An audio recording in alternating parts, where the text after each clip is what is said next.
Dame Prue Leith. Thank you so much for joining me on Two Women Chatting, especially as I know that you are an incredibly busy lady. You're in the middle of promoting your new cookbook, which we're going to talk about in a minute. And of course, it's bake-off season, so that's always busy. And you've got your finger in a lot of pies, shall we say, excuse the pun. Thank you so much for joining me. Thank you. It's fun to be here. Thank you. Well, one thing that you're obviously really well known for is your love of colour, your love of vibrant eyewear and chunky necklaces, which I see you've come to the game wearing everything today. You're looking amazing. I wanted to talk to you about colour in particular because I do feel that we become very invisible in our later years from midlife onwards. Like we've all got to start wearing neutrals and blacks. You completely balk at that, and I love it. It's all part of your personality. How do you feel that we can beat that feeling of invisibility? What tactics do you use? Well, I think a lot of people are frightened of colour because they think that looks too egotistical and as if they're trying to get a lot of attention and stuff. So my advice to people who are nervous about colour and always think, I have lots and lots of letters from people who say, I so admire you because you wear colour. I used to wear colour when I was young, but I don't dare do it now. I'm over 50 or 60 or 70 or something. I can't wear colour. And I think this is nonsense. And my advice to them would be to just start with a really bright scarf or just something, a gilet or something that is out of their comfort zone, a little bit brighter. And guess what? They'll find they feel more cheerful and more confident. And the next second, they'll be wearing the full thing. It is just like dipping your toe in the water, isn't it? It is. And the same with glasses and things and necklaces. I say this a lot, so if you've heard it before, I apologize, but I can never understand why women spend so much money on shoes and handbags when they spend most of their lives under the table. Your shoes are invisible, your handbags under the table, or they're in the cupboard. If you spend the money on necklaces and glasses or eyewear, they're banging in the eye line of the people you're talking to. That's what you actually see. I mean, you said immediately when you saw me, glasses, earrings, necklace. That's what you look at. Yes. It's illogical. And I'm not saying you spend Prada amounts of money on your necklaces and glasses. I mean, these things cost absolutely nothing. My husband buys a lot of my jewelry, and he says $10 is his limit. Is a bit And higher. he comes from the world of fashion, so he knows what he's talking about, doesn't he? He does indeed. And I have these are my own range of earrings, and I have necklaces too. This is not mine. This is mine. They're cute. I love your glasses. Yes, well, they are a little bit expensive because I'm very keen on glasses that are very comfortable and really never slip down. When you do that, gosh, specs should not fall off. And they have to be comfortable and not give you a headache.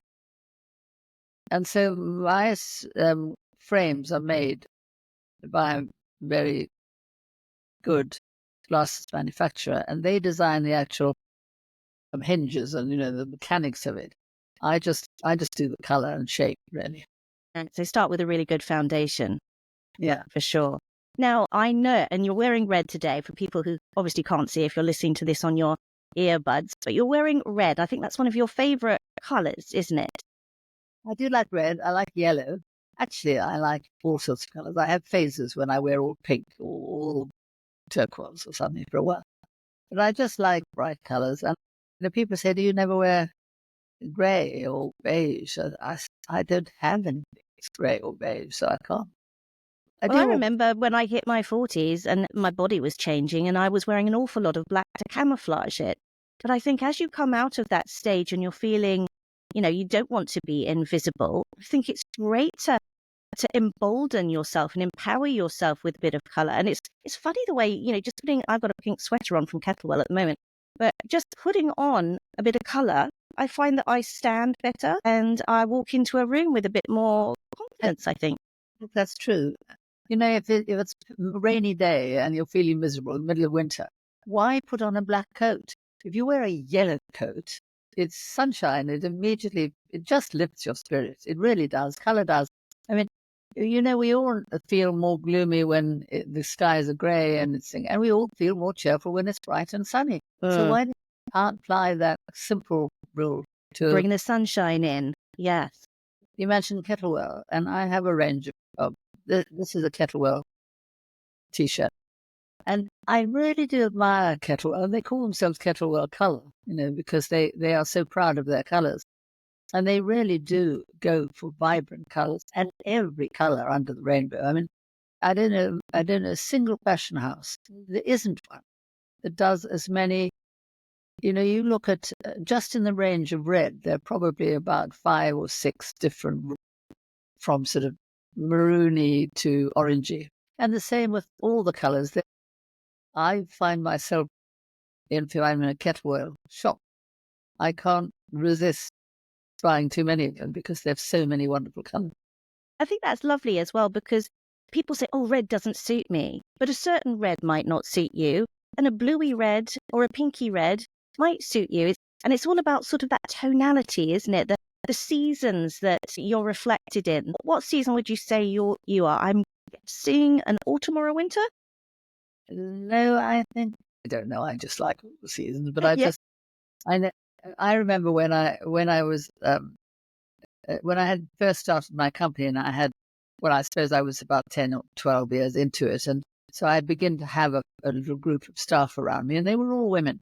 One day, just for a sort of bonding away day type day for us, a day of fun, we decided to get a colour woman in, who would come and tell us what were our colours. And she took one look at me and she said, "You shouldn't be wearing red because you're the boss, and red is very aggressive, and it's off-putting and scary, and that's absolutely the wrong colour for you." And I thought, F off, I like red. I don't think I'm scary. I don't think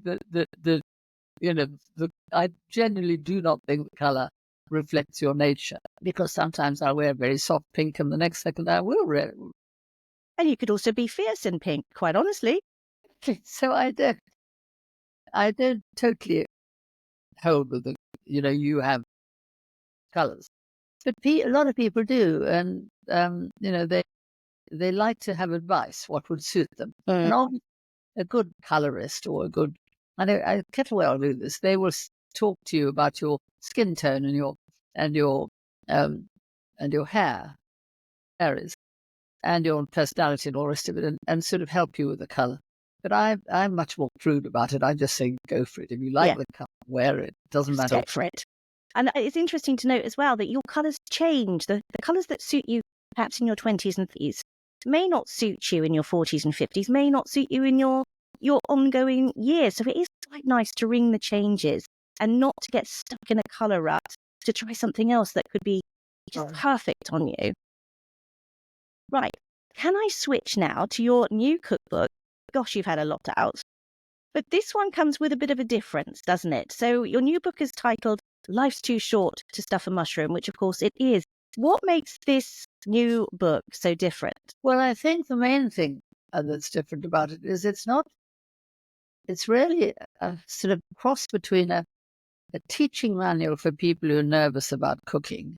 So there are a lot of little tips in there and hacks and dodges that more experienced cooks would know anyway. I mean, how to chop an onion, how to get the avocado stone out of the avocado without ending up in A&E. Do you know doctors call it avocado hand, where people you stab your hand? I've done it. Almost ended up in hospital. Yep. And it's terrifying. They say, well, it's really easy to avoid if you learn how to do it. So there are lots of things that more experienced cooks will know, but are nicely. And most of those are I have QR codes on the page, so that instead of having to read a complicated description of how to chop an onion with diagrams or something, you can simply watch me do it. So you stick your phone there, and it immediately shows you what the hack is or what the trick is. If it doesn't need a video, then it just has a description or a tip. But yeah, so it's about, there is a bit of sort of advice and teaching, but most of the recipes, nearly all, I'd say 99% of the recipes, are very simple and quick. I couldn't resist putting in a couple of recipes that I just felt needed a new run because they've fallen out of fashion and nobody cooks them. But they are actually simple to do, but not necessarily very quick. For example, there's coq au vin in there. And Oh, that's, lovely. I love coq au vin. And when did you last see it on a restaurant menu? When did you last eat it at a dinner party? When did you make it? It's just disappeared. Mm. So to revive it. So that's in there. And it has no good reason to be in this book. Nothing to do with, but it's there. There are, but most of the things are really simple. For example, I'll just describe one for you. You don't even need a recipe. Have you heard of bold beans? Do you know what bold beans are? No. There's a company called Bold, and they make they put pulses in jars, chickpeas, kidney beans, haricot beans, any pulses in a jar. And they, okay, so you can buy them tinned from anyone. But these are so delicious because they cook them really, really slowly in the jar. They get the best possible beans they can lay their hands on. And they are just delicious. You could eat them straight out of the jar with a spoon. They're so good. And if you mash them, they make the most fantastic mash. And I use them. Really, I started buying them because I wanted to eat less meat. And so I thought I ought to get my protein from beans. But I'm addicted to them, and they go into everything. And this recipe is my latest invention, and it's so easy. You just tip the beans into a serving dish. Let's say it's haricot beans. Chuck in a little bit of melted butter and a lot of chopped herbs. So it's herby melted butter and garlic if you like. So you basically got really tasty bean dish. And then you plonk on top of it some grilled or roasted or any way you like pieces of chicken thigh. What I get is eight chicken thighs in a pack, free range. You really need to get good chicken.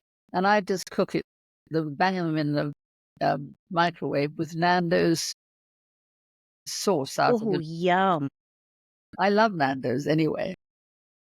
I don't like the shops very much, but I absolutely love the piri piri sauce. Me too. So I buy the piri piri sauce in I like the medium one. And I just turn these chicken thighs in the little bottle of the piri piri sauce, put them in the air fryer, forget about them for 20 minutes or 25 minutes, and then plonk them on top of the beans. And then then it's ready. And when you want to, or the best way to do it is when you want to serve them, you put the beans into the microwave to reheat them for the first time. And then you plonk your air fried or roasted piri piri chicken on top. Sounds super easy and something that students could do. Gen Zers, millennials. What worries me so much is that younger kids get so used to fast food, ultra processed food. It worries me so much that that's the first thing that they can turn to. And it's not always the cheapest. It's not always the fastest. I mean, I really wish that we could educate people more because I do feel like that link to cancer, as more research is coming out, it's so toxic for our younger generations. Well, I've been saying this, I suppose, for 50 years, but I think one of the most important things that the government can do is to concentrate on getting children to love healthy food. It's no good lecturing them about eating veg. They're not going to do it if they don't like it. The only way they'll get to like it is to be taught either by a mum or eat that sort of food at home,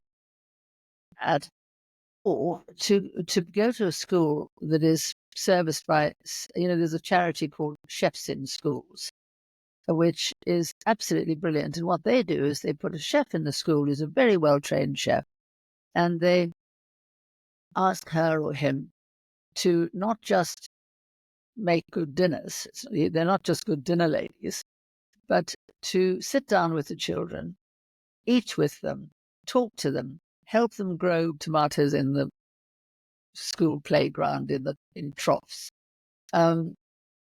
They actually just infuse them. And the wonderful thing about primary school children is if they have a teacher they like, they absolutely worship them and they will do anything to please the teacher.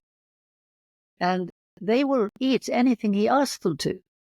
And it's just magic. I've seen it in school after school. And it's so easy. And it's setting that foundation of love of good, fresh food, isn't it, that they'll take with them? It doesn't cost any more than the budget for any other school food. Because if you're not, if you start to get really interested in food, you can feed children on exactly the school food budget, which is something absolutely ridiculous, like £2.80 or £3 or something for all the food for the day. I went to a school, a boys' school, secondary school in Sheffield recently, and I couldn't believe that I went to see their cafeteria, and they were all helping themselves. And they all sit down with the staff and everything, but they helped themselves first. And they had tacos, and then they had all sorts of fillings to go into the tacos. And honestly, it looked like a ottolenghi spread. I mean, it was wonderful salads with lentils and bits of chopped pineapple, and I remember the salads particularly, they had pomegranate seeds on some of them, pumpkin seeds, really healthy food. And we all filled our tacos, and then they had guacamole to go on top, or yogurt or sour cream or something, some sort of dips and hummus and all sorts of things, anything to go in the tacos. And I said to them afterwards, how can you afford pineapple and Pomegranate seeds? And they said, well, you might not have noticed, but we're vegetarian. And they don't eat, we don't. So they save on the meat costs, but they add up the protein. Always the most expensive thing. We don't have meat. We're veggie. And the kids hardly noticed. And I didn't notice. That's incredible. I love that Chefs in Schools exists, but I'm sad that it has to be done through a charitable arm rather than through schools themselves, just as part of the curriculum. I know, but government is like that, don't they? They're forever patting charities on the head and saying, I mean, I've been into so many meetings and they always say, oh, you're doing a great job in Focus on Food, or, Chefs in Schools. Well, we're very proud of you and thank you and everything else. And you could put our logo on your letterhead saying that, you're approved. So how about money? That would be good. And how about doing it yourself? How about noticing that it works and rolling it out to the rest of the schools? Yeah, there's some voices like yours and Jamie Oliver's that just keep trying. And I know you're making some progress, but really there's just not enough yet, is there? Progress, and then it goes backwards. I mean, when I chaired the School Food Trust, we had the dinner ladies going to courses to learn how to cook. We had after-school clubs, after-school cooking clubs for parents and teachers, and I don't know how many, thousands of schools. And then, that government changed and they took all the money away, and we had 70 staff working with schools to improve it. And then, so you go back. Yeah. You go forward. Now, talking of the government that you just mentioned there, I do have quite a tricky topic that I'd really like to raise with you, because I know what I absolutely love about you, Prue, is you are never afraid to use your voice, sometimes in a quite controversial way. I know that you've been a massive advocate of ageism is never in style. I've had Jacinth Bassett on the show before, and I love that you were on the catwalk earlier this year. That must have been a blast. I can't imagine. And you look absolutely phenomenal with your new cropped style, your the black eyeshadow. Like, how many 80-plus-year-olds get a chance to do that? And did you love that? I did love it, and I did it just because Vin and Naomi, who are the designers, and I was really supporting them because their whole pitch is that fabric should be sustainable and fashion should be sustainable.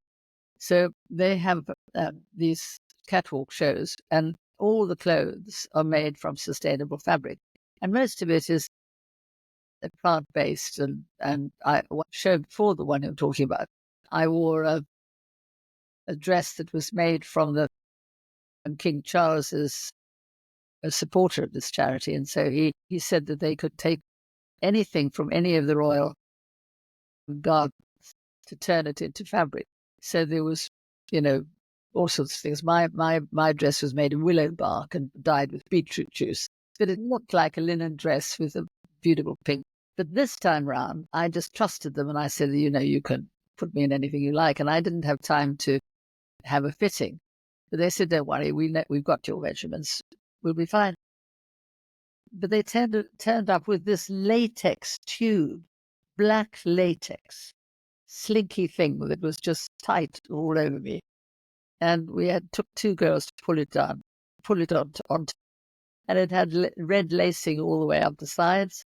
So this time I just trusted them because I knew they knew my measurements and everything. So I didn't have time for fitting. So I had no idea that what they had in mind was black latex from That's not even your colour.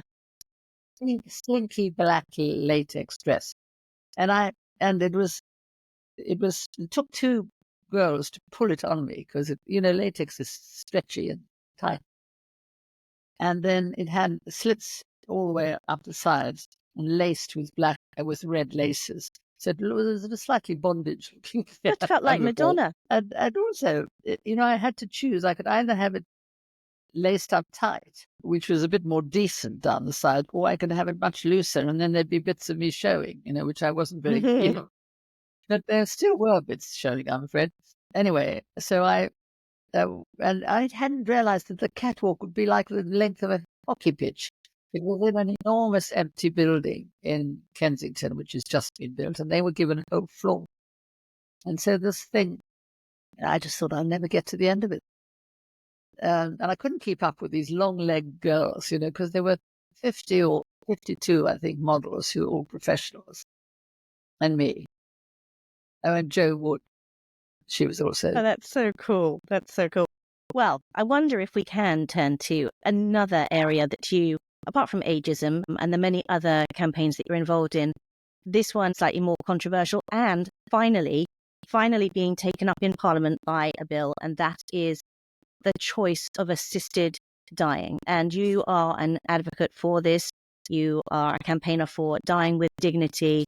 Can you share your thoughts on this subject? Well, for me, it's tremendously obvious. I mean, I think that most of the objections to the idea of having an assisted death are people's sort of legitimate concerns that that people will be coerced or bullied into taking death as an option when all you really want is their money.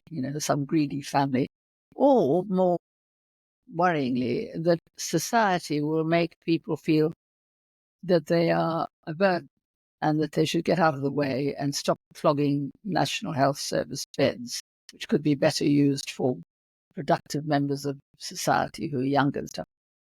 But all these anxieties, there's just been a select committee of MPs from the health committee who have been to study the areas where where the assisted dying is legal.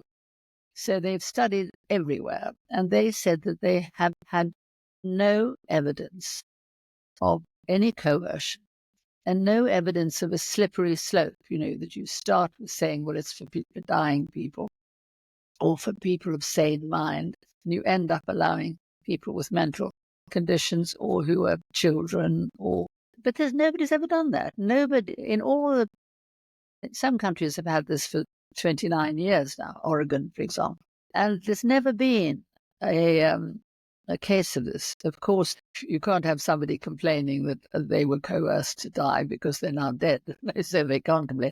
But there's never been any family member or anybody saying that they were coerced. So I think that the worries should not be there. I think they should be comforted by the fact that the select committee didn't find any evidence of either of these things. The law has never been widened in any country. It's never been changed and so on. I just think it falls back onto the simple thing that if you're suffering unbearable pain, why can't you end your life? Whose life is it anyway? It's your life. Why can't you take your own life if you can't bear it?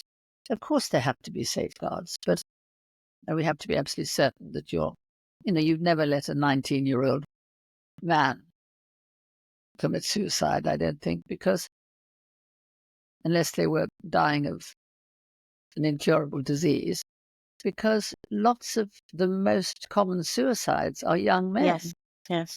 And if they don't commit suicide, people who have attempted suicide at 18, if they get through 25, it's just as unlikely to do it as you and me. It's a period of uncertainty when they're growing up. I think we have to be careful. I think that what the MPs need to do, and I'm very, very glad that it's finally going to have a second reading, what they need to do is to decide where the boundary should be for England. Because every country and every jurisdiction differs a bit. I don't think we should go as far as Canada, who do let more people die than I think. That is now the 5th cause of dying in Canada, which is extremely high, isn't it?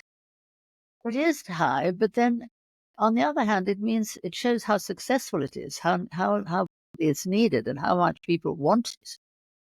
Yes, it seems to have risen very, very quickly, very fast. So maybe, I don't know for certain, maybe it's fine, but I wouldn't. My personal feeling is that it's a bit too wide. However, it's very efficient. We went to Canada, and honestly, it was so moving to see people talking about their dying with their loved ones. We talked to a woman whose parents had died together. They both happened to have, one had Parkinson's disease.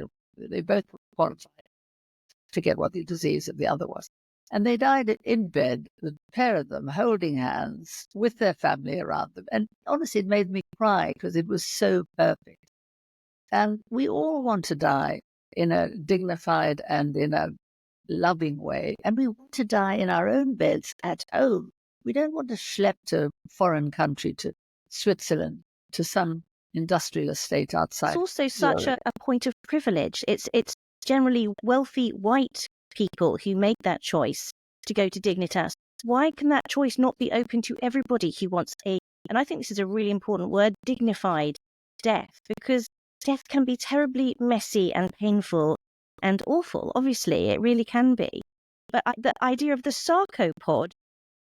Yes. I mean, they reckon that something like 7,000 people a year die in NHS hospitals in unrelieved pain because they cannot pay. The palliative care is not yet good enough. And anyhow, I think it would allow thousands of people who die in hospital to die at home if they could have an assisted death. And, my husband said an interesting thing. He said, if I had a terminal disease like motor neuron disease, something which I know I'm going to die a painful death because, motor neuron disease, basically in the end you can't breathe and you die. And my brother had bone cancer, and you just have to wait to get pneumonia or something because bone cancer doesn't kill you; it just hurts like hell.